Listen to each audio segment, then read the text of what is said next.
I'm Edie Lush, and I'm here in the Hub Pavilion in Davos. I'm very pleased now to be joined by David Kirkpatrick. He's written a new book called The Facebook Effect, and you're also starting a conference, Techonomy.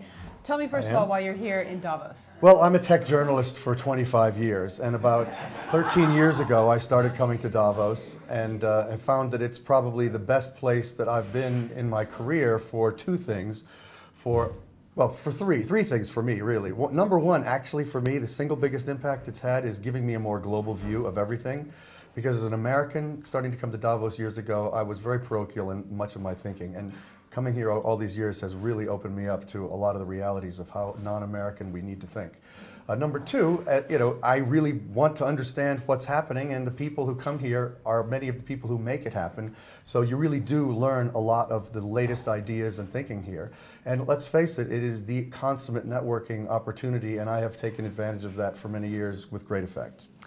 Tell me about your book, The Facebook Effect. Very obviously topical. We've had Facebook in here today. Tell me why you wrote this book, and tell me a little bit about it. Well, the book's full title is The Facebook Effect, the inside story of the company that is connecting the world. And I am a tech journalist. I wrote about the internet and technology for Fortune for a long time. And in 2006, I met Mark Zuckerberg right at the height of the famous newsfeed controversy, which was the biggest protest Facebook had ever faced from its own members.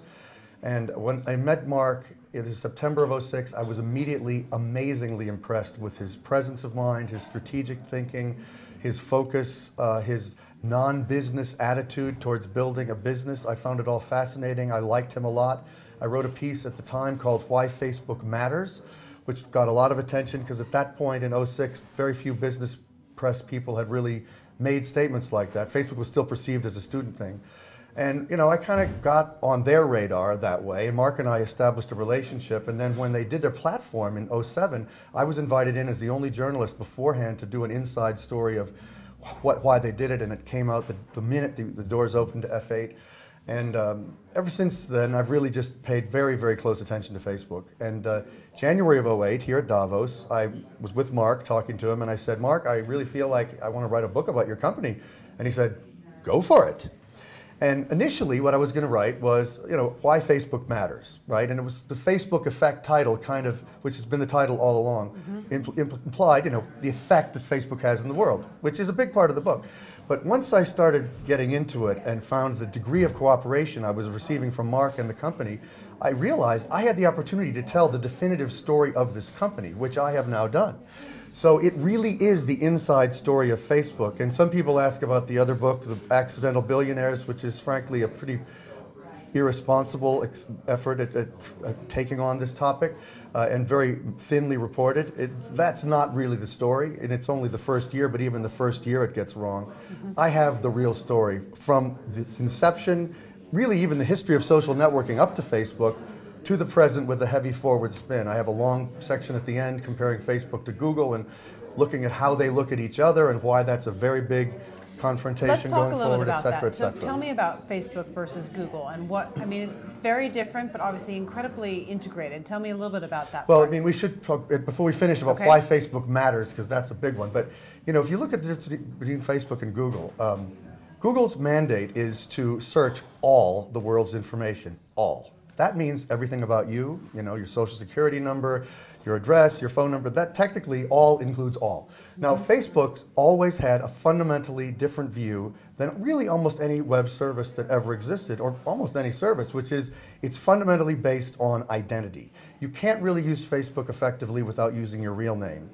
And also, it has had privacy controls built in from the beginning. So while much of your information is accessible and exposed, Facebook's gotten plenty of criticism about that. In reality, it is the only service that has ever existed that gives you anything comparable to the degree of control that you have on Facebook about who sees your data. That is very poorly understood, even by the hundreds of millions of people who use it. They just use it and they don't realize that, in fact, they are very pleased to be able to be friends with you, but not with my mother, theoretically, right? Or, my daughter, who's friends with 800 people in high school in New York, but not with me, because she doesn't want me to see what she's telling all those 800 high school kids. That's very different than Google. So going forward, You know, Google has Street View, for example. You know, what do they want to do? When they want to like do a map, they drive a truck with a camera by your house. I saw Facebook doesn't do that. Facebook basically asks your permission before it exposes any information about you. Now, they try to convince you to say, I want everybody to see my data. That's where people get confused, and they really do. That was controversial even in recent months. But in reality, they do give you that control. It's a fundamental difference, and going forward, I think that distinction is going to be felt more and more powerfully. It's been absolutely fascinating talking to you, David. I really appreciate you taking the time to Thank you come for to asking us, good come questions. in here to the Hub Pavilion in Davos, and I'm Edie Lash.